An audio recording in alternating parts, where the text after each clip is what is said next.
pada saat ini dengan kondisi situasi yang berkembang di sana, maksudnya setelah saya pelajari, memang ya paling tepat adalah airdrop.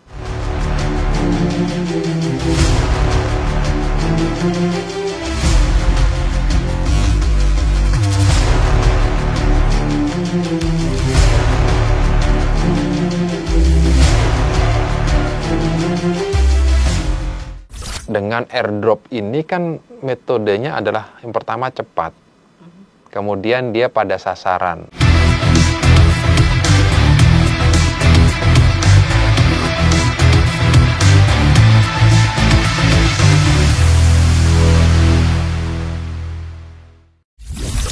Assalamualaikum warahmatullahi wabarakatuh.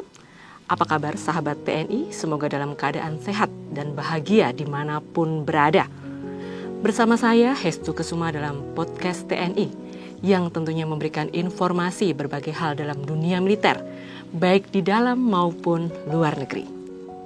Sahabat TNI, saya tidak sendiri, telah hadir narasumber spesial pada hari ini. Beliau adalah Kolonel Penerbang Puguh Yulianto, Komandan Satgas Garuda Merah Putih II yang baru saja kembali dari misi airdrop untuk Gaza. Baik, selamat datang Komandan, apa kabar? Terima kasih, Mbak Stu. Alhamdulillah baik. Komandan, apa sih yang melatar belakangi dari pembentukan Satuan Tugas Misi Garuda Merah Putih II untuk Gaza kemarin? Jadi cerita awal Mbak ya, saat kita melaksanakan misi ini, pertama memang atas perintah Bapak Presiden kepada kita, dalam hal ini adalah TNI untuk melaksanakan misi airdrop ini. Nah, sebenarnya berawal dari undangan negara Jordan melalui Royal Jordan Air Force-nya. Beliau bersurat kepada kementerian kita, Kementerian Pertahanan waktu itu memang. Dan Bapak Presiden memerintahkan kita membentuk Satuan Tugas Garuda Merah Putih II untuk melaksanakan misi airdrop di Jordania. Berawal dari situ. Nah, setelah itu ya kita ditunjuk oleh dari Mabes TNI untuk membentuk satu tim yang terdiri dari beberapa stakeholder. Utamanya sebagai leading sektornya ada Mabes TNI sih, operasi Mabes TNI. Operasi di dalam hal ini adalah staf dari Sop Mabes TNI. Ya.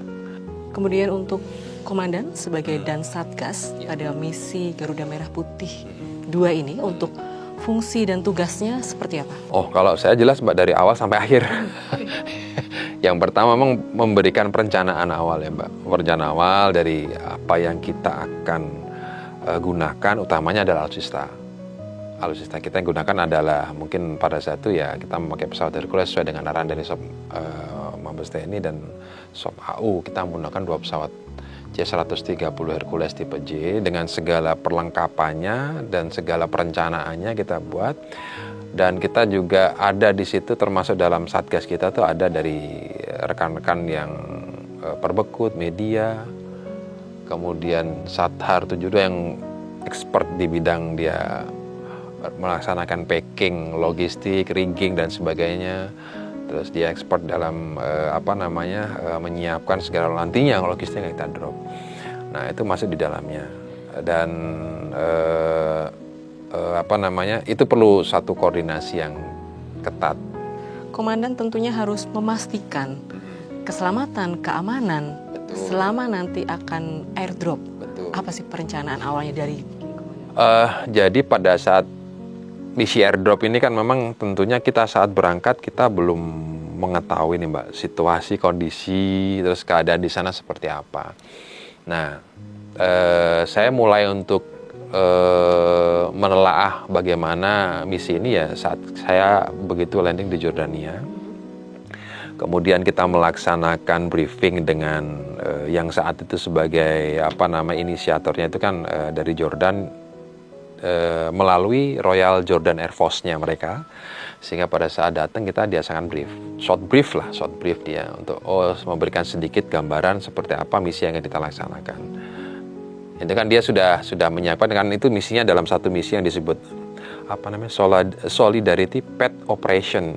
dalam rangka dukungan kemanusiaan itu. Nah, di situ memang sudah ada beberapa tahapan-tahapan yang mereka lakukan, kemudian beberapa pencegahan, beberapa apa yang harus diwaspadai, apa yang harus dihindari, ada seperti itu, sehingga ini berarti saya sudah tidak berpikir panjang lagi terkait dengan prosedur penerbangan atau keamanan penerbangan. Nah, terus kemudian yang terkait itu sama penerbangan, terus kemudian terkait dengan personal, Mbak, memang kita ini kan membawa orang yang bukan kru, ada orang media, ada orang dari Kementerian Pertahanan. Nah, pada saat pelaksanaan airdrop tentunya ada beberapa yang memang harus mereka hindari atau mereka ketahui lah di atas itu. Karena begitu kita sudah melaksanakan airdrop, ya ini hal yang baru buat mereka. Sehingga untuk keamanan mereka pun saya pasti akan melaksanakan briefing intens sama mereka, terutama kepada kru-kru yang bertugas. Captain pilot, co-pilot, semua itu pasti pada setiap melaksanakan penerbangan selalu mengulang briefing yang memang ada potensi kecelakaan, ada potensi ini, bagaimana pencegahan. Nah, sehingga dengan itu semua siapa yang terbang di situ mempunyai alertness, sehingga mereka juga ini nggak boleh, ini harus hati-hati. Nah, itu yang kita ciptakan di sana, sehingga teman-teman rekan-rekan kita yang memang dia bukan kru sangat mengetahui ini tidak boleh, ini tidak boleh, ini boleh, kan gitu. Dan itu sebuah satu pencegahan lah buat personal selama misi itu berjalan dengan aman. Komandan, untuk misi airdrop di hari pertama, kemudian terus-menerus dilakukan. Berapa hari itu misi airdrop dilaksanakan? Jadi kalau misi airdrop ada dua tempat nih, Mbak. Pertama di Jordania, kita mulai dari tanggal tepatnya terjunnya 17 dan berakhir tanggal 28. Namun di situ ada memang tentunya kalau di Jordania itu kan dia ada masa libur ya. Dan masa libur itu mereka tidak mau diganggu. Jadinya tanggal hari waktu itu, jadi mulai tanggal 17, 18, 19, 20, 21 kita melaksanakan drop, 22, 23 libur, 24, 25, 26, 27, 28. Nah, kita ini pada saat itu memang ada sedikit permasalahan di situ, artinya seluruh partisipan yang melaksanakan drop tidak boleh melaksanakan karena ada beberapa hal kita nggak tahu. Halnya itu kan antara Royal Jordan dengan Israel yang memberikan izin. Nah, memang koreksinya pada kami waktu itu memang ada beberapa yang airdrop itu tidak tepat pada drop zone. Gitu. Drop zone itu kan area pendaratan. Nah, sehingga kita melaksanakannya praktis itu cuma 16 sorti. 16 sorti itu kurang lebih 8 hari kita melaksanakan drop yang sesungguhnya. Dan itu kita dapatkan kurang lebih 91,4 ton. Padahal saya masih optimis itu mendapat 100 ton lebih. Kalau 2 hari terakhir itu diizinkan. Komandan, untuk misi airdrop ini apakah memang cara paling tepat untuk memberikan bantuan kemanusiaan ke Gaza? Ya, kalau saya pandang pada saat ini dengan kondisi situasi yang berkembang di sana, maksudnya setelah saya pelajari, memang ya paling tepat adalah airdrop. Karena kondisi dari masyarakat Palestina ini kan dia terkepung dari beberapa daerah konflik, sehingga mereka tidak bisa sangat leluasa untuk bergerak atau melaksanakan kehidupan ekonomi mereka lah, untuk membeli barang dari mana atau mengambil dari mana. Sesuai yang disampaikan itu dari Duta Besar Mesir ataupun Jordania yang kami sudah berbicara pada awalnya,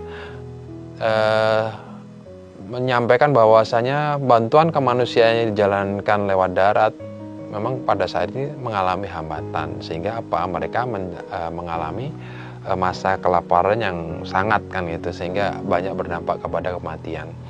Nah, dengan airdrop ini kan metodenya adalah yang pertama cepat, kemudian dia pada sasaran. Ya memang area sih tidak bisa kita dari orang ke orang tidak bisa. Memang kalau pada saat kita pembagian bantuan kemanusiaannya memang area yang dituju.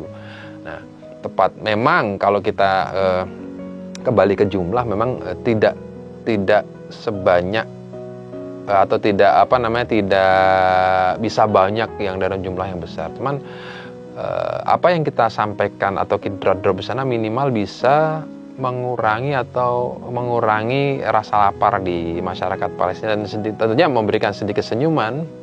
Mereka bisa senyum, bisa ada harapan kembali untuk hidup, ada bisa memperbaiki gizi mereka lah beratnya di kurun waktu yang sekian lama dia tidak bisa mendapatkan makan. Kemudian untuk dari isi dari airdropnya itu apa aja sih? Bandelnya kemarin, ya, betul. Jadi kemarin kalau saya lihat dari teman-teman Basnas itu kan sempat digelar itu, ada bahan makanan, utamanya bahan makanan yang rata-rata bahan makanan yang mentah sih, mau diolah, ada minyak, ada sebagainya. Karena kan kita drop tentunya kan itu kalau makanan matang takutnya basi, takutnya kan gitu Mbak. Adapun makanan yang ini ya makanan kering, makanan mentah, kemudian ada obat-obatan, ada pakaian juga, kadang itu sebagian beberapa dari seluruh partisipan yang ikut ya Mbak, itu rata-rata yang di drop seperti itu. Bagaimana rasanya nih ya komandan beserta tim bisa menerima video feedback gitu kan? Ya kita sangat bersyukur Mbak, apa yang kita laksanakan itu tidak sia-sia, dan kita kan merasa dari awal kita sampaikan kepada seluruh Satgas, kita ini adalah representasi daripada negara kita. Kita ini sebagai alat untuk menyalurkan bantuan kemanusiaan dari masyarakat Indonesia kepada mereka. Nah, jangan ada hal-hal lain. Maksudnya hal-hal lain dalam artian ya niatan-niatan lain. Kita terus ikhlas melaksanakan itu tugas lillahi ta'ala, dan memang itu suatu tugas yang mulia buat kita. Ya alhamdulillah mereka semua sepakat, dan sampai dengan hari terakhir tidak ada masalah. Dan kita mau pas banget, rekan-rekan juga ada yang beberapa yang dari media itu malah nangis. Kamu nangis lagi gitu. Karena terharu, Mbak. Terus dulu aja kita terbawa suasana, karena kita kan benar-benar menolong orang yang memang sangat-sangat membutuhkan. Ya saya membayangkan diri saya kalau posisi saya di sana gitu loh. Tanpa ada makanan, ada sececah harapan yang diberikan oleh tim, dan mereka sangat bersyukur. Karena dalam pernyataan visualisasi mereka, inilah kenikmatan dan kemewahan kita yang kita terima hari ini melalui masyarakat Indonesia, melalui masyarakat mana itu. Pada saat Bapak komandan ini beserta tim berangkat mau airdrop setiap harinya, apa yang dirasakan? Karena itu kan itu tadi keluar dari jalur sedikit sudah sangat membahayakan. Ada suatu kekhawatiran Mbak, karena kan kita ini kan masuk ke sana memang selalu dalam ancaman. Artinya gini, ini terbukti pada saat teman-teman kita yang dari Jerman itu melaksanakan airdrop. Ada di situ namanya defense system dalam pesawat tersebut. Ada defense system, kita juga ada defense system, dan defense system itu diaktifkan oleh mereka secara otomatis. Artinya otomatis itu akan bereaksi kalau ada sebuah ancaman, kan gitu. Ada ancaman. Nah, pada saat itu memang mereka masang drop dan defense system itu aktif. Artinya apa? Ada ancaman dari bawah, kan gitu. Sehingga ya mau nggak mau itulah yang terjadi di sana. Jadi kita bisa gambarkan, artinya kan kita masih dalam suatu situasi masuk daerah konflik yang notabene memang kita bukan pesawat tempur. Artinya kita tidak punya untuk membalas, tidak. Artinya kita cuma pesawat transport. Apapun yang terjadi ya bisa aja terjadi. Satu hal yang mereka dari Jordan Air Force itu sampaikan, kamu tidak boleh menerjunkan barang ini di bawah 2000 feet. 2000 feet kan tinggi Mbak, lumayan. Kalau kita biasanya normalnya kan 1000 feet, 300 meter itu. 300 meter itu dalam jarak tembak laras panjang. Nah, kita justru di atasnya 2000 feet. Kita kan 900 meter. Tapi kan itu bukan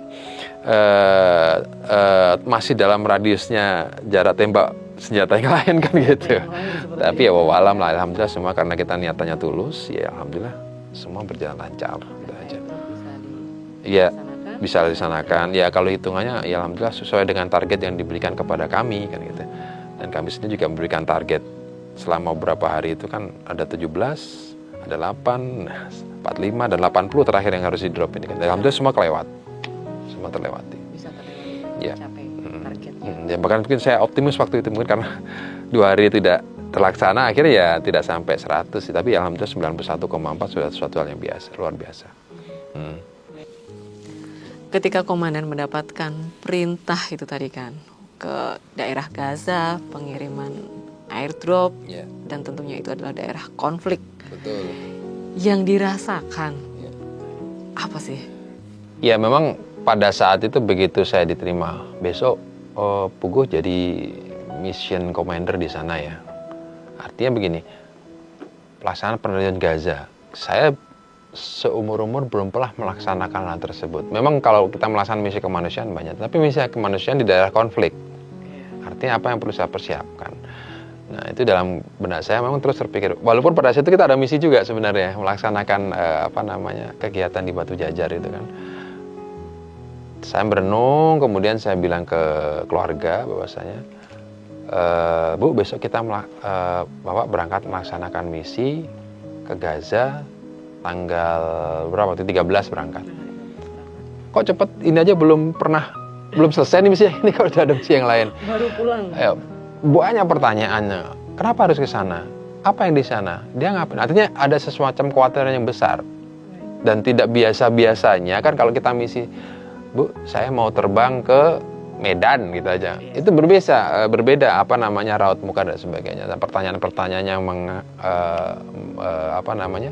disampaikan oleh keluarga saya.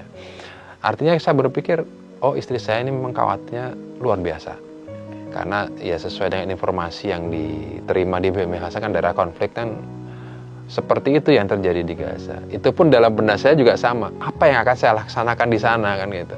Dan bagaimana cara saya untuk bisa melaksanakan terjun atau perintah dari Bapak Presiden ini saya aplikasikan sama teman-teman saya di sana yang notabene teman-teman yang sebagian besar saya tidak tahu kapabilitas dan kemampuannya. Terus saya mau mengejawantakan seperti apa. Karena saya tidak pernah bertemu sama mereka ini seperti media, teman-teman dari Paskas, teman-teman dari kalau Paskas mungkin masih berkontak lah. Cuman secara spesifik ngapain mereka ini kan kita nggak tahu. Teman media, teman Kemlu, teman Kemhan yang ada di situ, tim medis. Kalau tim medis bisa kita raba-raba jadi apa. Nah, artinya itulah yang carut marut di kepala saya.